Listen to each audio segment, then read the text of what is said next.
আপনাদের যে আওয়াজ, মনে হচ্ছে যে হুজুর আপনাদের মাঝে লং টাইম আলোচনা করতে পারবে না। কারণ হচ্ছে আপনাদের কোনো আওয়াজই নাই। আপনারা জানেন হুজুর এই জালিম সরকারের পতনের পরে হুজুর আগামী 2-3 বছর পর্যন্ত ডেট নেওয়া কষ্টকর হয়ে যাচ্ছে।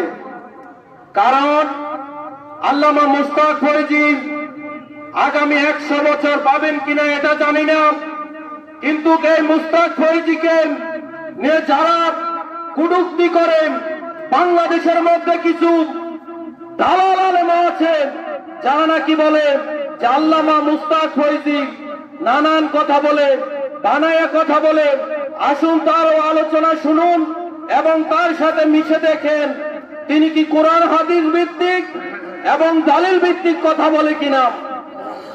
রাসূলের অপমানে কাঁদে না যদি তোর মন, মুসলিম নয় মুনাফিক তুই, রাসূলের দুশমন। সম্মানিত উপস্থিতি, সম্মানিত সুধী, আপনাদের কাছে লাস্ট একটি দাওয়াত দিচ্ছি। আজকে 8 তারিখ, আগামী 17 জানুয়ারি নাগাই দরবার শরীফের বার্ষিক ইসালে সব মাহফিল।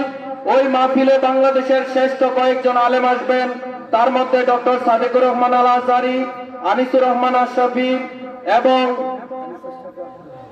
আরো আবু নসর আশরাফি আসবেন। সবাইকে দাওয়াত করা হলো। এখনই আমাদের মাঝে আলোচনা উপস্থাপন করছেন আজকের মাহফিলের সম্মানিত প্রধান মুফাসসির, বিশিষ্ট ইসলামী চিন্তাবিদ, বিশিষ্ট আলেমে দ্বীন, নন্দিত আলোচক, এই জনপদের এই কৃতি সন্তান আল্লামা মুস্তাক ফয়জী। আল্লামা মুস্তাক ফয়জী হাফিজাহুল্লাহকে ওনার সুললিত কণ্ঠে আলোচনা উপস্থাপন করার জন্য বিশেষভাবে অনুরোধ করছি। আর যারা দাঁড়িয়ে আছেন সকলকে বসার জন্য বিশেষভাবে অনুরোধ করছি।